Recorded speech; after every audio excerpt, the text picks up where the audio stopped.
और असल क्या है, फरा क्या है। अब इसे समझने के लिए मैं आपको इसी बगदाद शहर की बात बताता हूं, जहां सैयदना पाक रहमतुल्लाहि ताला अलैह का बचपना गुजरा, जहां सैयदना पाक बार बार हाजिरी दे रहे हैं। सैयदना जुनैद बगदादी वक्त के जय्यद आलिम, वक्त के सबसे बड़े आलिम, ये सैयदना जुनैद बगदादी रहमतुल्लाह अलैह, आप किसी सिलसिले को भी उठा ले उसमें जुनैद बगदादी का नाम आता है जी, बड़ी बात। तो सैयदना जुनैद बगदादी रहमतुल्लाहि ताला अलैह आलिम, और आगे जब बढ़े तो उनके मुकाबिल में एक आया दीवाना जिसका नाम है बहलोल दाना, मजजूब बहलोल दाना। ये मजजूब है जिन्हें लोग दीवाना कहते हैं, और जिसका नाम दाना है।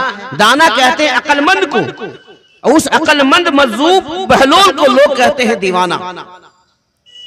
सैयदना जुनैद बगदादी की मुलाकात हुई तो जुनैद बगदादी रहमतुल्लाहि ताला जब निकले तो उनके साथ बहुत सारे उलमा शागिर्द जो थे वो भी सैकड़ों की तादाद में थे। तो सोचा कि चलें इस दीवाने से भी कुछ बात कर लें।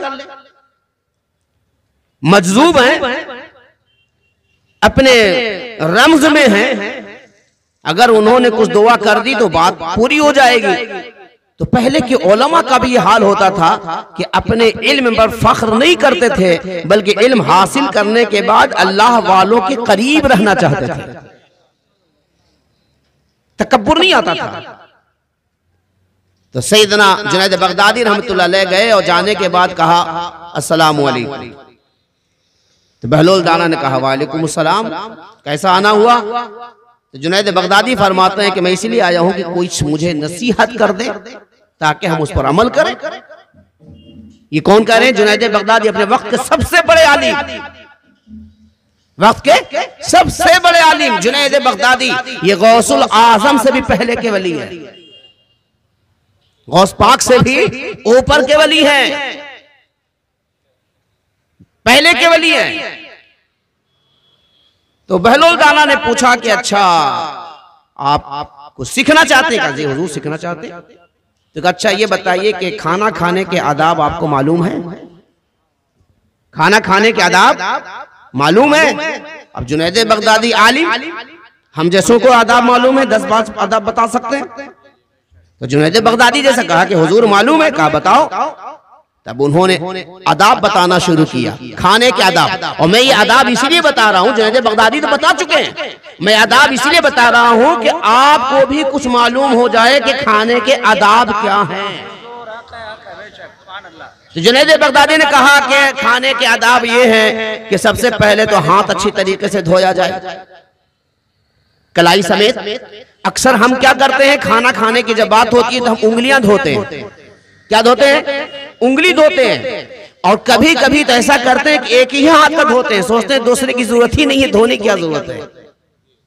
लेकिन मसला यह है कि खाना खाने से पहले अगर कोई शख्स दोनों हाथ को कलाई समेत धो लेता है तो अल्लाह तबारक व तआला उसके घर में कभी फाका नहीं डालता, खाने में बरकत होती है। खाने का अदब यह है, जो रिस्क आप खाने जा रहे हैं उसके रिस्क का अदब यह है कि उस रिस्क के लिए आप उंगलियां ना धोएं बल्कि पूरे हाथ को कलाई तक धोएं। बल्कि हदीस पाक में तो खाने के पहले जो हाथ धोया गया है उसको वुजू से ताबीर किया गया है, जिस पर बाज़ बदअकीदा गुमराह हो गए हैं। कहा कि खाने के पहले वुजू कैसे किया जाए, और वुजू से मुराद हाथ धोना है। ये नमाज वाला वुजू नहीं है, खाने वाला वुजू, कलाई तक मुकम्मल हाथ धोएं।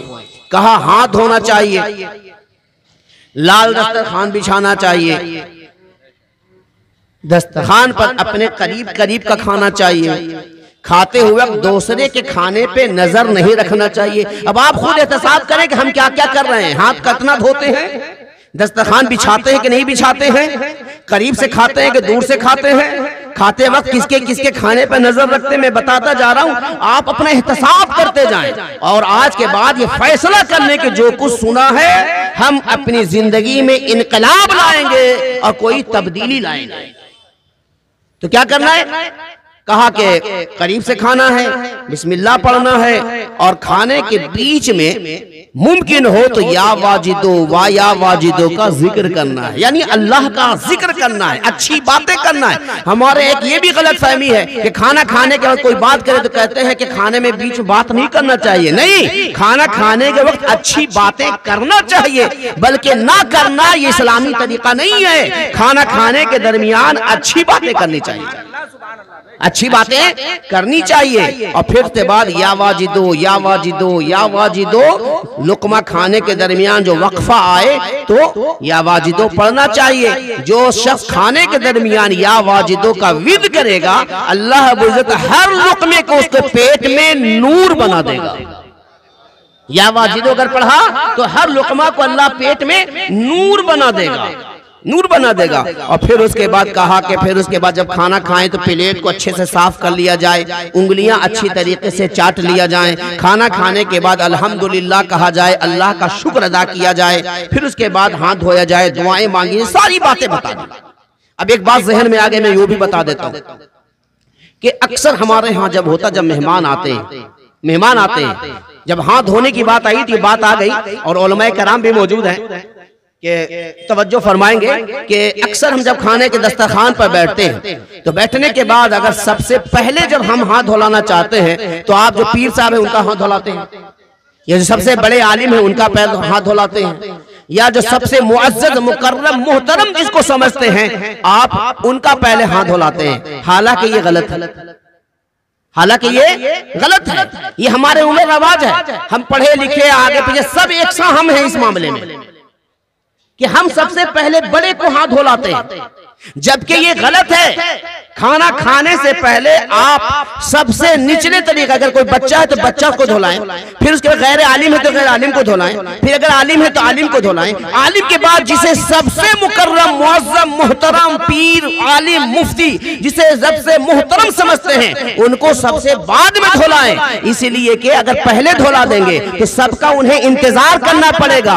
ये अदब के खिलाफ है। सबको धुला दीजिए, बाद में पीर साहब को, बाद में मुफ्ती साहब को, बाद में आलिम साहब को धुलाइए, ताकि हाथ धोने के बाद दूसरे का इंतजार न करना पड़े। ये आलिम का अदब है, ये आलिम का अदब है। लेकिन अब क्या करना है, और जब खाना खा चुके हैं, जब खाना खा चुके हैं तो अब सबसे पहले सबसे बड़े मुफ्ती को हाथ धुलाइए। सबसे पहले अब वो आलिम साहब को हाथ धुलाइए, सबसे पहले मुफ्ती साहब को दे, जिसे सबसे आखिर में धुलाया था खाना खाने के बाद सबसे पहले धुलाइए, कि अब उन्हें हाथ धोने के लिए इंतजार करना ना पड़े, अब उन्हें हाथ धोने के लिए इंतजार ना करना पड़े। पहले उन्हें धुलाइए, फिर आलिम साहब को धुलाइए, फिर कोई गैर आलिम को धुलाइए, फिर बच्चे को धुलाइए। बच्चा इंतजार करेगा चलेगा, तालिब इल्म इंतजार करेगा चलेगा, मुतअल्लिम इंतजार करेगा चलेगा, लेकिन वो मुफ्ती साहब जिसे आप मुअज्जम समझते हैं उन्हें इंतजार कराना अदब नहीं है। तो पहले मोहतरम को, खाने से पहले मोहतरम को हाथ धुलाया जाएगा सबसे लास्ट में, और खाना खाने के बाद सबसे पहले धुलाया जाएगा। ये जहन में रखेंगे। अगर आपके यहाँ कोई आलिम आ जाए, मुफ्ती साहब आ जाए, तो सबसे पहले खाना के पहले सबसे पहले उनका हाथ नहीं धुलाना है, सबसे पहले नीचे लोगों का हाथ धुलाना है, बाद में उनका हाथ धुलाना है, ताकि हाथ धोने के बाद उन्हें किसी का इंतजार करना न पड़े। अक्सर जगह देखा गया कि हाथ धोने के बाद लोग रुमाल बढ़ाते हैं,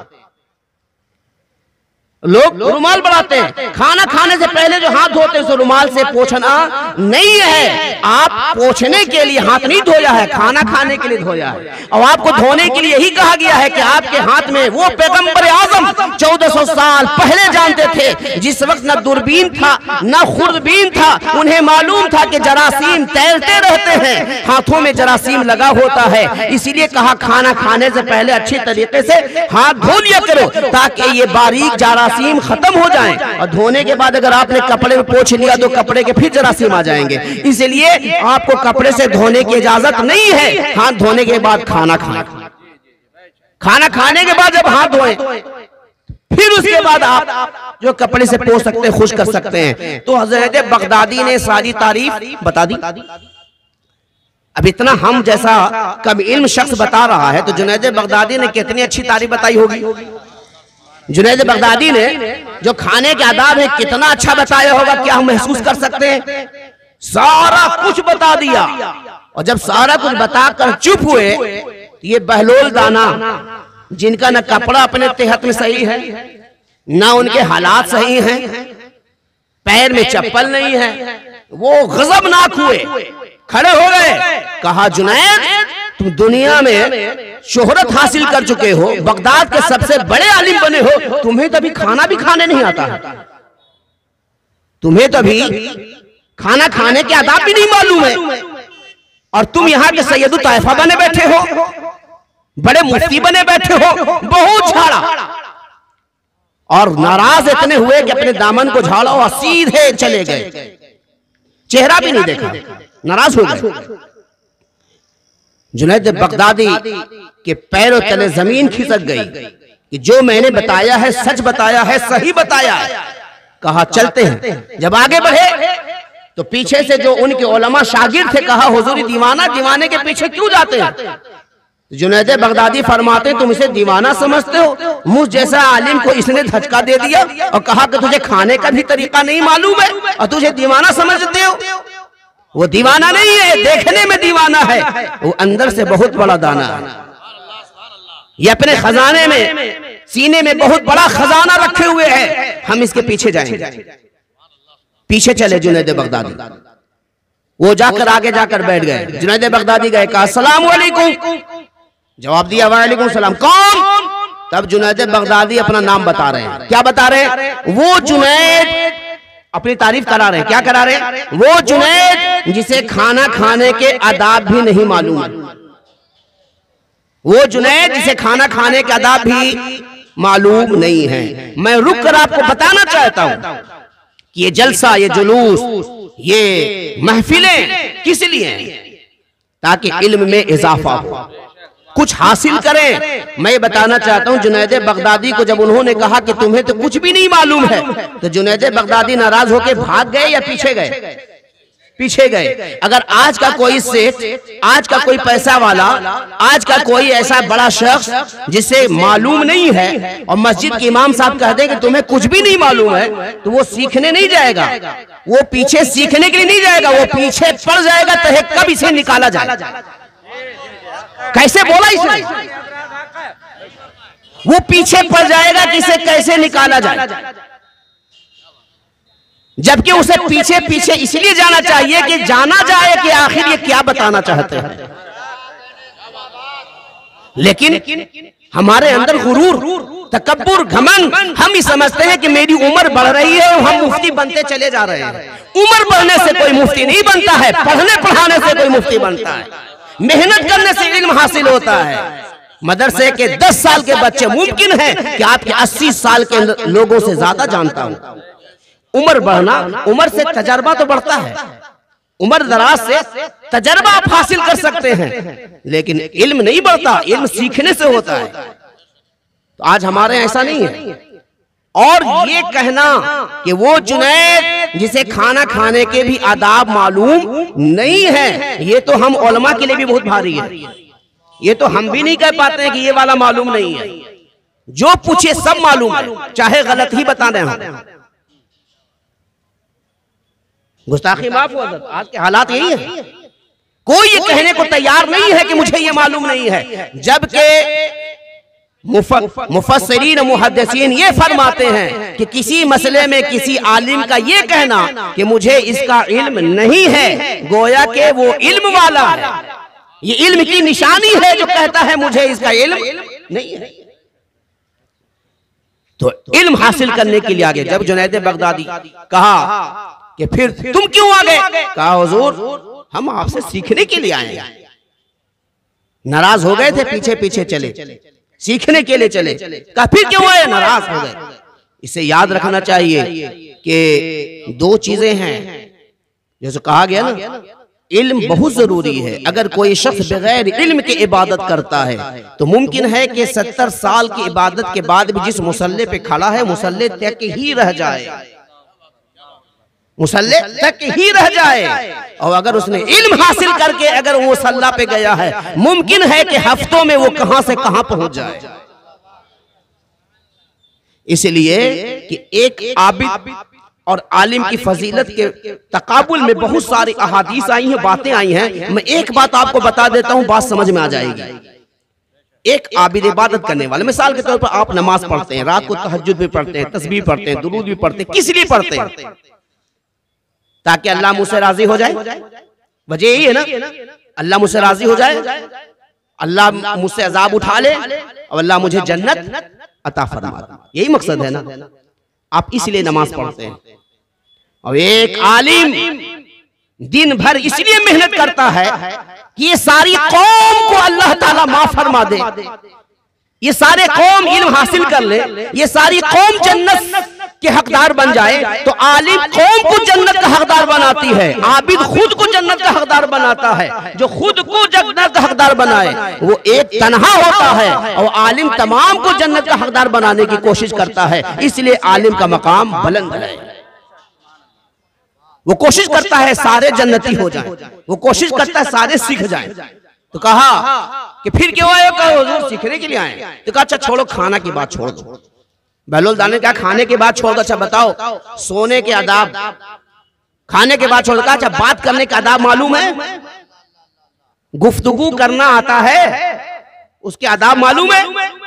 तो जुनैद बगदादी ने कहा हुजूर मालूम है, मैंने अदब पढ़ा है, मैंने उसूल अदब पढ़ा है, मुझे मालूम है कि गुफ्तगू के आदाब क्या है। क्या बताओ? अब जुनैद बगदादी ने अपना अंदाज में अदब बताया कि नर्म लहजे से बताना, अदब बात गुफ्तगू होनी चाहिए, मुखातिब के मुआफिक बात होनी चाहिए, मुखातिब के मुआफिक बात होनी चाहिए। मुखातिब किसान है और मालूम है कि ये इंग्लिश नहीं पढ़ा, आप इंग्लिश में बोलना शुरू कर दें, ये गुफ्तगू के अदब के खिलाफ है। मुखातिब उर्दू जानता है, आप अरबी बोलने लगे। बसा औकात जलसे में भी हो जाता है कि सारे लोग जो मुखातिब हैं वो उर्दू समझ ले, ये बहुत बड़ी बात है। अब खिताब अरबी में शुरू हो गई है, कौन समझेगा? गुफ्तगू के आदाब में यह है कि मुखातिब के मुआफिक बात की जाए, नर्म लहजे से बात की जाए, मकसद के मातहत बात की जाए, मुख्तसर बात की जाए, सारे आदाब बताए। जब सारे आदाब बताए तो अब बहलोल दाना पहले से ज्यादा जलाल में आ गए। कहा जुनैद मैं तो समझता था कि तुम्हें खाने के आदाब नहीं मालूम है, तुम्हें तो बात भी करने की तरीके मालूम नहीं है, तुम्हें तो गुफ्तगू के आदाब भी नहीं मालूम है। बने हो वक्त के बड़े आलिम, मदरसा पढ़ाते हो। कहा हुजूर मैंने जो बताया सही कहने, नहीं तुमने सही नहीं बताया है, ये अदब है ही नहीं है। जलाल में आ गए, दामन को झाड़ा, फिर आगे बढ़े। जुनैद बगदादी ने पीछा नहीं छोड़ा, ये वो लोग सीखना चाहिए। कहा पीछे चले।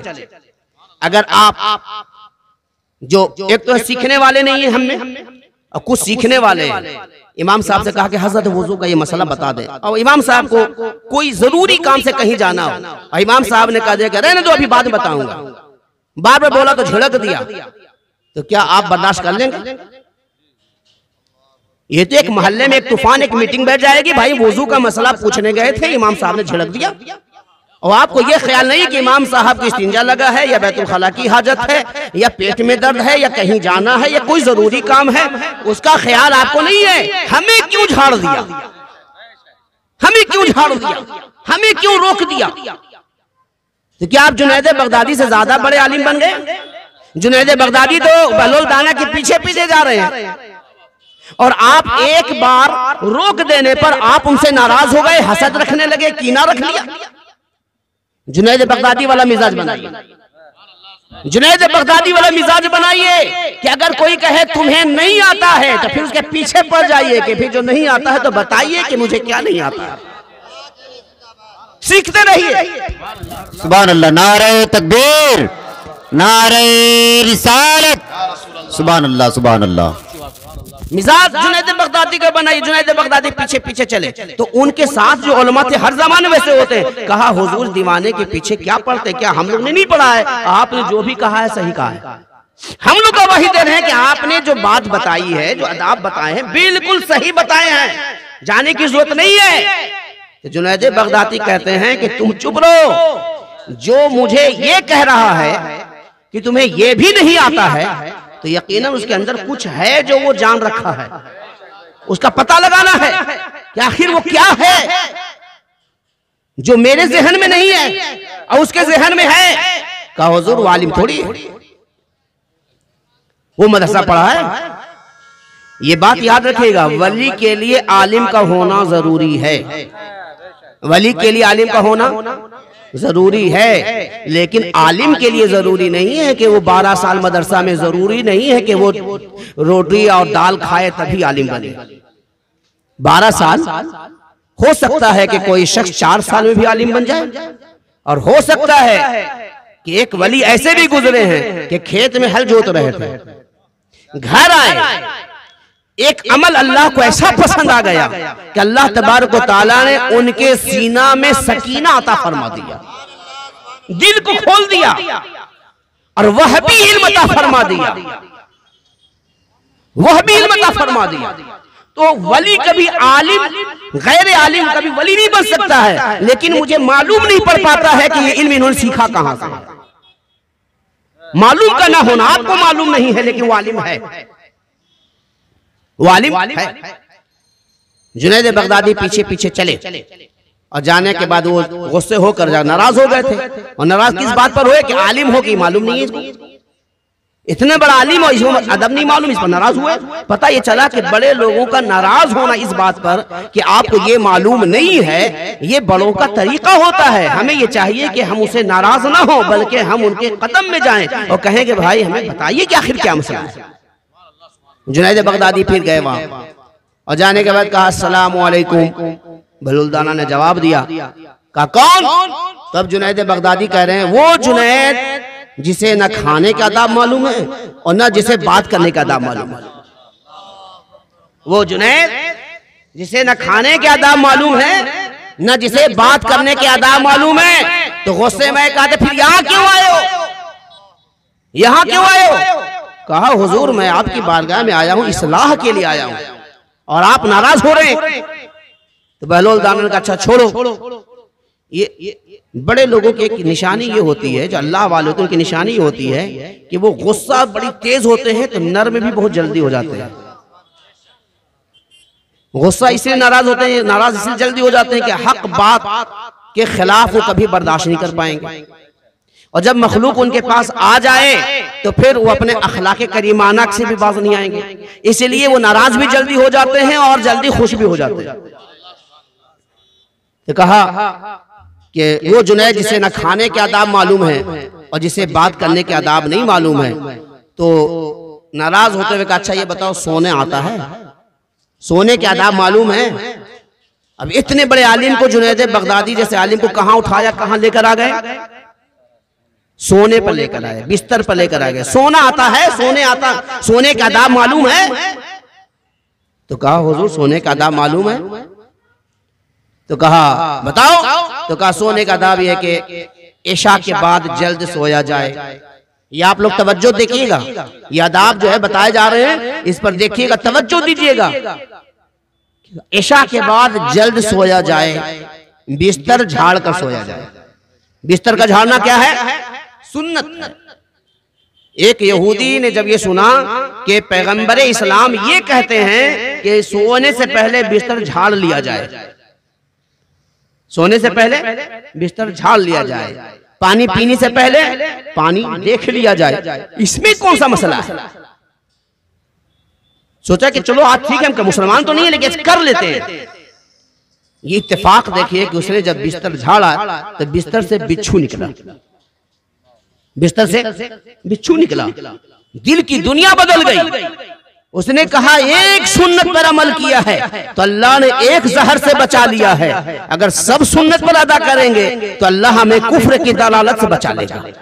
ईमान ले आया सिर्फ इसीलिए कि वो बिस्तर झाड़ा, बिच्छू निकला। गोया अल्लाह को दिखाना था कि जो मेरा हबीब कहता है वो बरहक कहता है।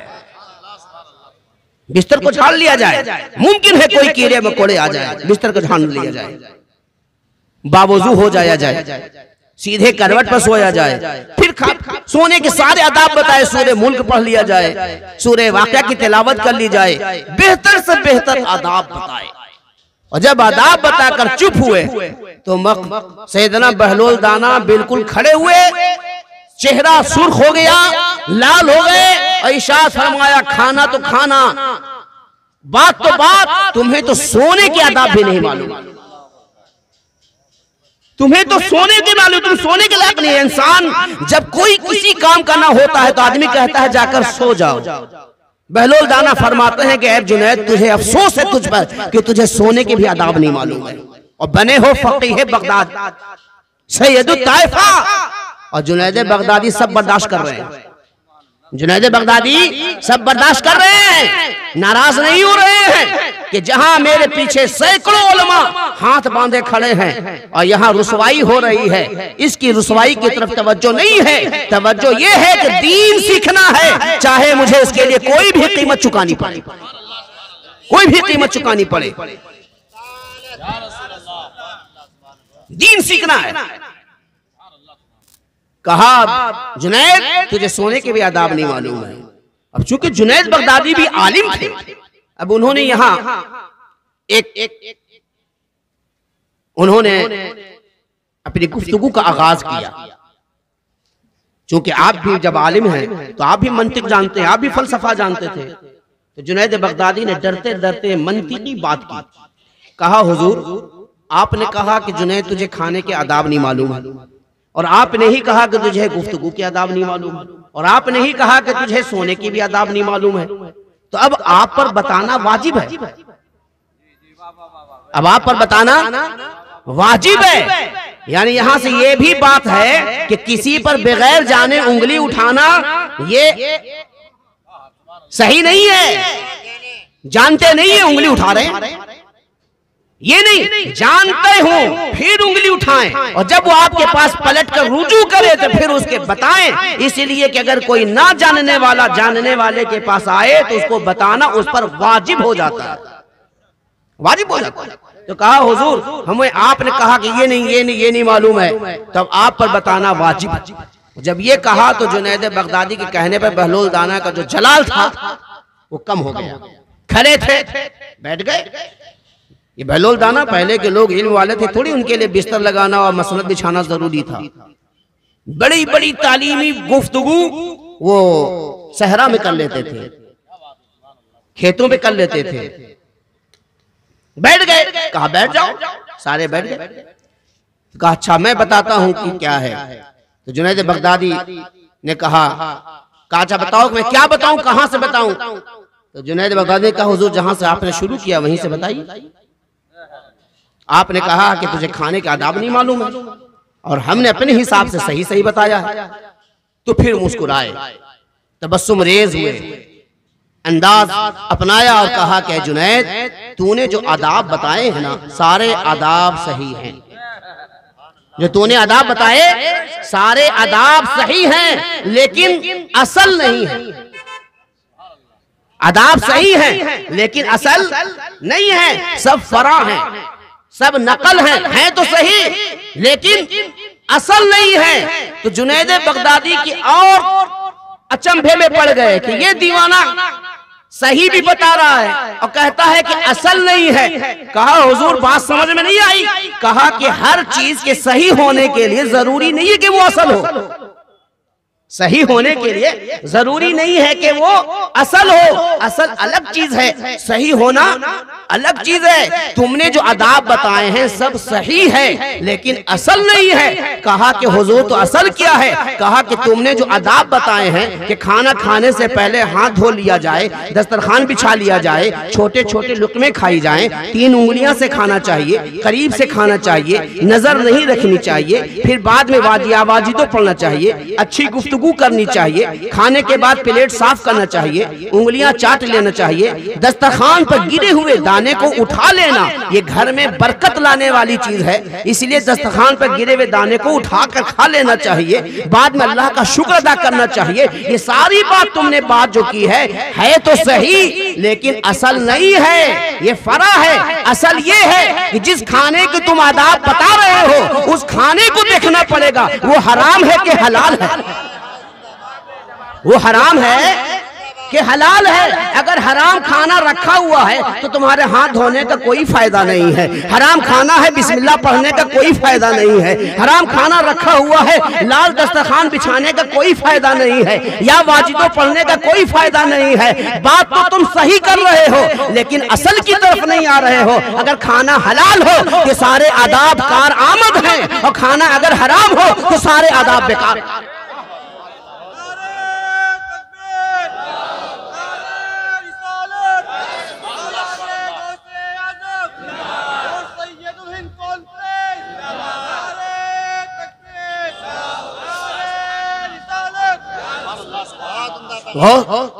सैयदना जुनैद बगदादी जब ये कहा असल ये है और ये सारे आदाब फरा हैं, तब जुनैद बगदादी मुड़कर अपने वो सैकड़ों उलमा के तरफ देखा, कहा देखा जिसे तूने दीवाना समझा था उसने आज मेरी अक्लें खोल दी, उसने मेरे अक्ल के दरीचे को खोल दिया है कि मसला यहां अटका हुआ है कि हम आज ये हो रहा है कि नहीं हो रहा है, आज ये हो रहा है कि नहीं हो रहा है।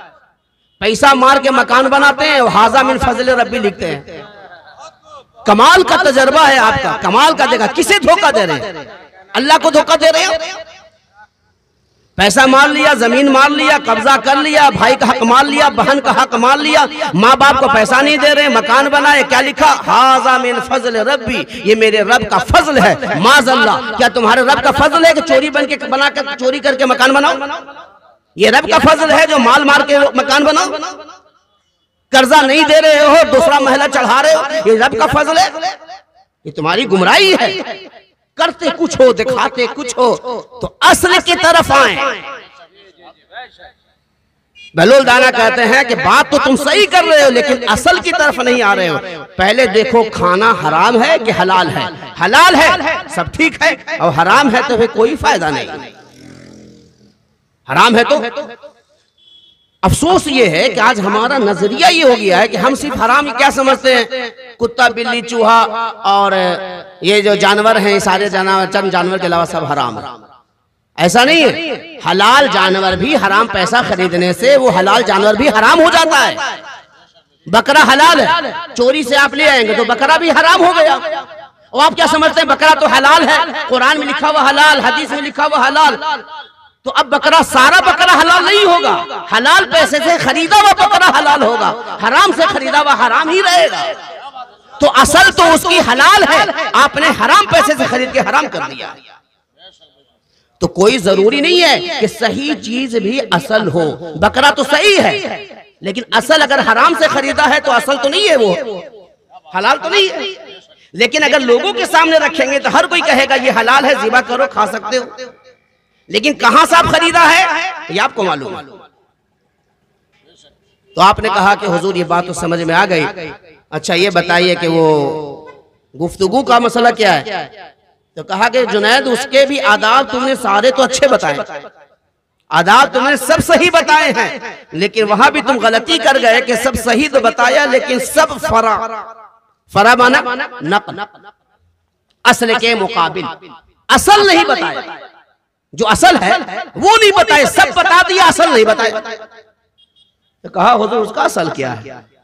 कहा जो तुम गुफ्तगू के आदाब बता रहे हो, नर्म लहजा होना चाहिए।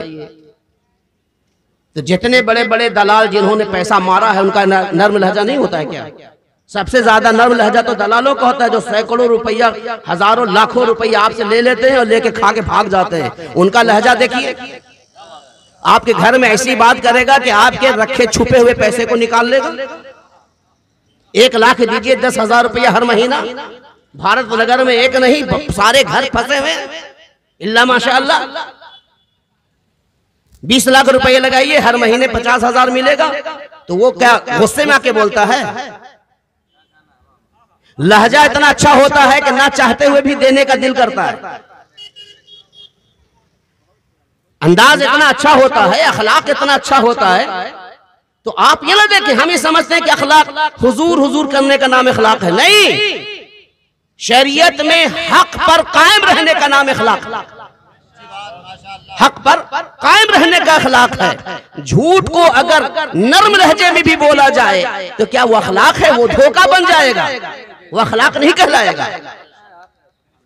तुमने कहा गुफ्तगू के अंदाज है, मुआफिक बोला जाए, अच्छा बोला जाए, सारे आदाब बता दिए, सब सही है, लेकिन फरा है। तो हुजूर असल क्या है? तो कहा असल ये है कि जिससे तुम गुफ्तगू कर रहे हो वो नफ्स के लिए कर रहे हो कि अल्लाह की रजा के लिए कर रहे हो? अपनी जात के लिए कर रहे हो, अपनी नफ्स के कहने पर कर रहे हो कि अल्लाह की रजा के लिए कर रहे हो? अगर अल्लाह की रजा के लिए कर रहे हो तो सारे आदाब कारआमद हैं। अगर अपने नफ्स के कहने पर कर रहे हो तो सारे आदाब बेकार हैं। क्या तुमने नहीं देखा कि नर्म लहजे वालों ने न कितने को लूटा? मध्य मुकाबिल बातें करने वाले बड़े बड़े आप ऑफिसों में चले जाइए, आपको जो है बड़ी बड़ी ऑफिसें जो है कॉल सेंटर खोले हुए हैं, और कॉल सेंटर पर जो आपका कॉल आता है क्या उसका अंदाज अच्छा नहीं होता है? अंदाज अच्छा होता है कि नहीं होता है? लेकिन उसी अच्छे अंदाज में आने के बाद आप लुट जाते हैं, नुकसान हो जाता है। अब कॉल सेंटर को आप मिसाल पर ले, वहां तो उसी की भर्ती होती है जिसका लहजा अच्छा हो, अंदाज अच्छा हो, उसी की भर्ती होती। लेकिन वो नफ्स के लिए लहजा अच्छा बना रहा है, इसलिए गुफ्तगू के आदाब नहीं, वो धोखा है। तो बहलोल दाना फरमाते हैं कि असल ये है कि जो तुम गुफ्तगू कर रहे हो वो अल्लाह के रजा के लिए कर रहे हो या फिर नफ्स के लिए कर रहे हो। और ये हर जगह होगा, ऐसा नहीं कि हम और आप उससे खाली हैं, उलमा भी इससे खाली नहीं है। अगर हम ये बयान इसीलिए कर रहे हैं, हम बयान इसलिए कर रहे हैं कि लोग मुझे अच्छा कहें, तो ये वही उसी में शामिल होगा, ये भी रियाकारी में शामिल होगा। और अगर मेरा मकसद ये है कि हम जो ये बयान कर रहे हैं काश कि इसमें से किसी के दिल में बात उतर जाए और वो इस पर अमल कर ले, अल्लाह ताला इसको मेरी जरिए निजात बना दे, तो फिर ये वो बहलोल दाना वाली तारीफ हो जाएगी, बहलोल दाना वाली तारीफ हो जाएगी। असल ये है कि अल्लाह के रजा के लिए गुफ्तगू किया जाए। तो कहा हुजूर बात ये भी समझ में आ गई, अच्छा ये बताइए कि वो सोने वाला मसला क्या है? उसके आदाब तो मैंने सही बताए हैं। तो कहा जुनैद तूने उसके आदाब भी 100% सही बताए, सारे आदाब तुमने सही बताए हैं, लेकिन उसमें भी तुम धोखा खा गए।